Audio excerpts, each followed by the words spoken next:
When it comes to Redwood Shore's involvement with the Bond franchise, they are responsible for some of the best entries within it. They were tasked with making the PS2 version of The World Is Not Enough. This game then morphed into an original story that was inspired by the Roger Moore era. Agent Under Fire was a short and sweet Bond experience with solid shooting, good vehicle sequences, and a lot of variety, along with a very good multiplayer component. Their next entry opted to shift the action from first person to third person. With Everything or Nothing, the developers were very ambitious with being able to acquire the talent from the Brosnan era for the voice acting, along with delivering a wide range of gameplay situations to the player. In this game, you could fistfight, get into shootouts, drive cars, motorcycles, operate tanks, and so much more. This game fully captured the broad skill set of James Bond, and for their last game, they wanted to take the foundation that they made with Everything or Nothing and make a game that was a tribute to the classic era of Bond. Join me as we take a look back at From Russia with Love.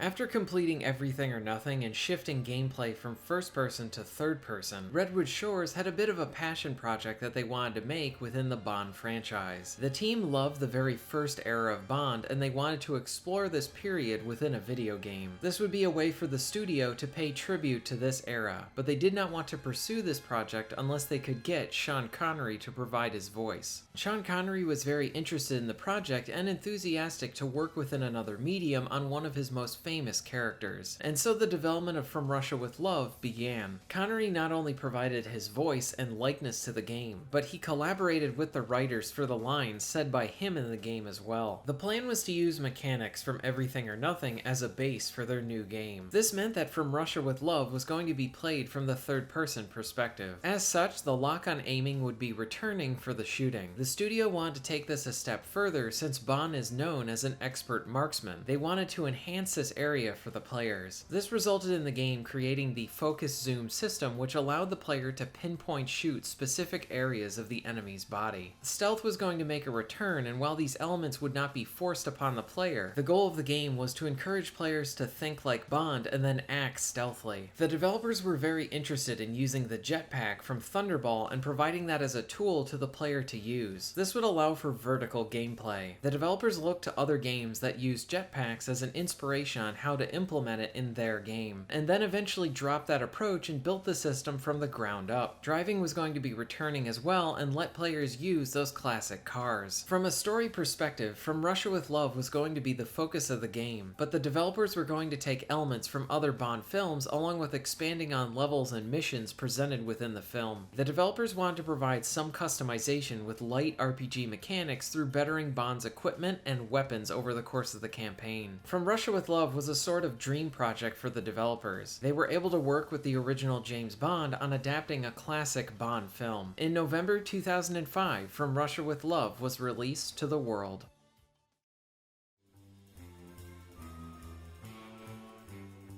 From Russia with Love's gameplay revolves around third-person shooting along with jetpack sequences, driving sections, and options for stealth. Like the previous Bond games at the time, this one does a good job at providing gameplay variety to the player. Some missions even have sections where Bond will be using his car, and then that transitions to a third-person shooting section. Most of the action holds up very well and makes for a compelling experience, and all of this is surrounded by being able to play as the first Bond from the classic era.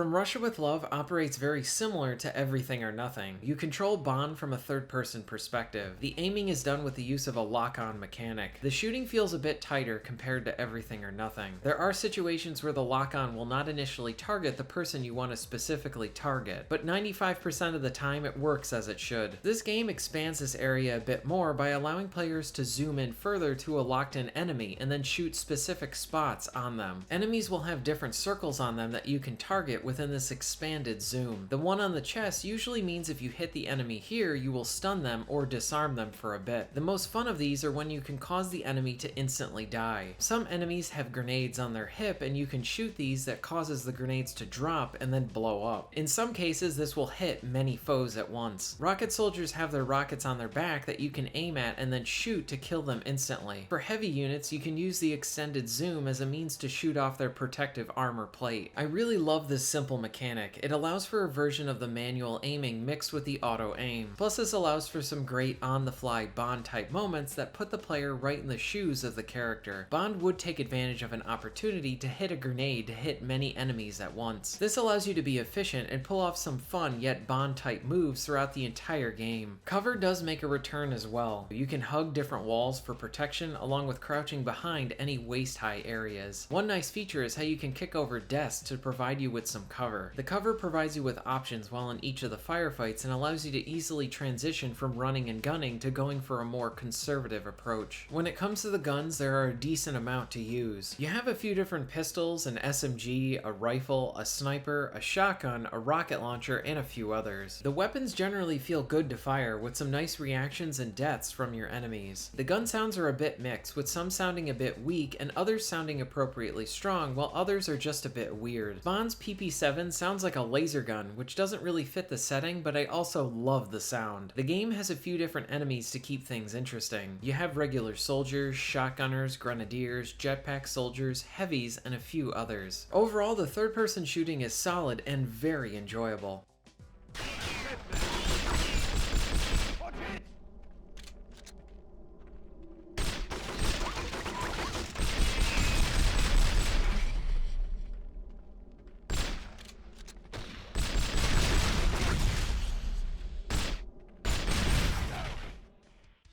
Now this wouldn't be a classic Bond game without the gadgets. There are a few different ones to play around with. You get a laser watch that can damage enemies and be used to unlock doors. I really like the mini helicopter that you get to use. You can use this to go into vents and unlock doors on the other side along with blowing up enemies. One gadget that provides some humor is a dart gun that confuses enemies and causes them to attack their own allies for you. This is a great way to get enemies off of you and focus on one of their own. Besides the shooting, you do have some other options for combat during the third-person sections. You can do some basic stealth, but just like with Everything or Nothing, the stealth is really simple here and allows you to do some quick takedowns. The melee is very different compared to the prior game. When you are up close to an enemy, the fire button will act as a melee attack. After a few hits, a button prompt will pop up to perform a takedown. If you hit the right button, then you will finish off an enemy. This is really fun to do as you can dispatch many enemies very quickly. Transitioning between shooting and melee is done smoother than Everything or Nothing, but the downside is that the melee is significantly more simplistic. If comparing the melee systems on their own, Everything or Nothing has the better melee fighting system. But when comparing the combat from this game to the prior one, both are great, but for different reasons. There are other contextual actions like using your rappel along with jumping to different platforms. The third-person shooting takes up the bulk of the action, and overall the action is solid. Getting up close and taking out several enemies with quick takedowns is awesome, and makes you feel like an efficient soldier. The gunplay holds up very well, and the expanded zoom allows for some fun situations. Outside of the third-person shooting, there are two other forms of gameplay, like the jetpack sequences and the driving. Both of these are used as set pieces to change up the action. While the jetpack was not in From Russia with Love, it is a welcome addition here. These sequences are great arcadey fun. Controlling the jetpack is very easy, and the shooting again relies on an auto-aim system. The driving is a bit mixed. For the most part, these sequences are fun to partake in, but the driving controls and handling are a step down from Everything or Nothing. The cars feel a bit too loose to control. Along with this, the car's missiles are very inaccurate, and you are better off just using the machine guns. The best part about the car sequences are how you can punch other cars that are on the right or left of you. This causes cars to blow up and go flying. This is silly and over the top, and I love it.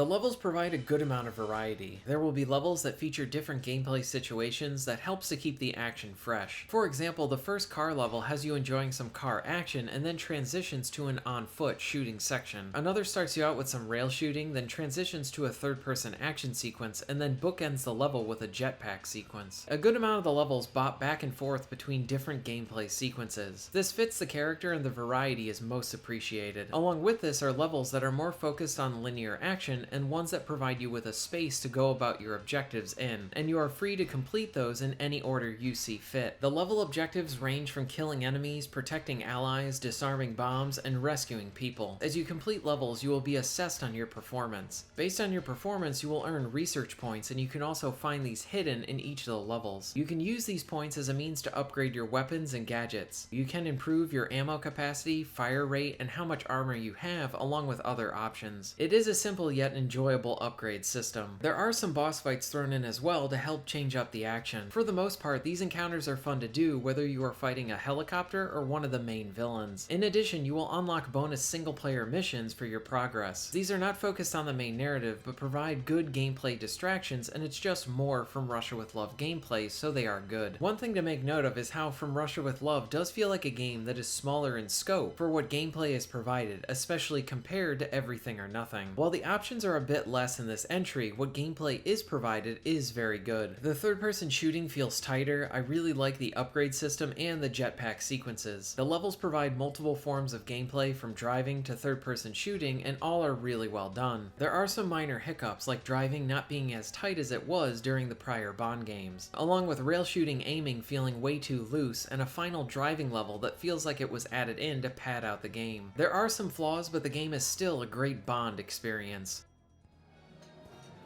May I help you? A dry martini. Shaken, not stout. Certainly, Commander Bond. Where is the girl? Elizabeth Stark, the Prime Minister's youngest daughter. We received word half an hour ago there might be another kidnapping attempt. Closer to home. She doesn't appear concerned.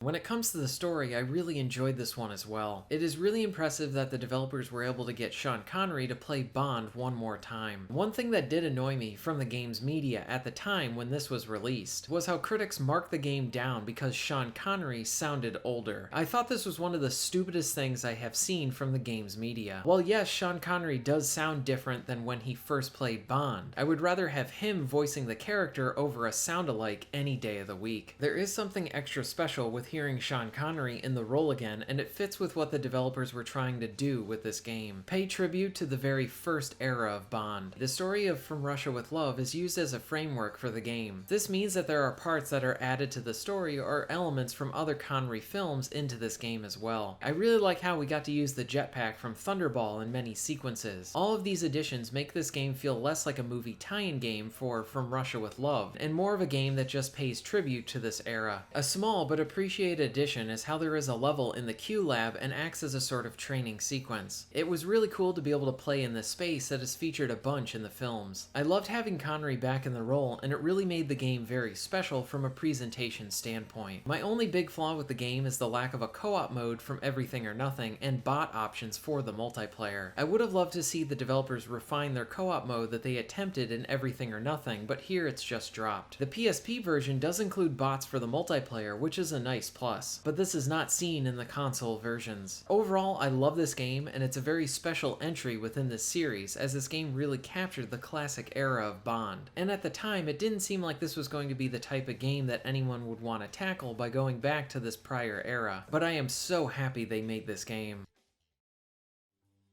From Russia with Love is an awesome Bond experience. As a huge Bond fan, I never would have thought of a game like this being made. The developers were fortunate enough to get Sean Connery to return back to the role, and it made the entire experience very special. The game itself is an absolute blast to play. The focus is on the third-person shooting with some nice sequences while in a jetpack and some driving stages. I really enjoyed how many levels featured Bond in different forms of gameplay. One level might start out with rail shooting, then transition to third-person combat, and then bookend the sequence with a jetpack. The developers stated that this was a passion project for them, and you can really feel that commitment to quality throughout the game. The PS2 era of Bond games are probably my favorite in the series. Agent Under Fire, Nightfire, Everything or Nothing, and From Russia with Love are some of my favorite games, and this one was a perfect swan song to close out the era with. I highly recommend From Russia with Love, and thank you very much for watching.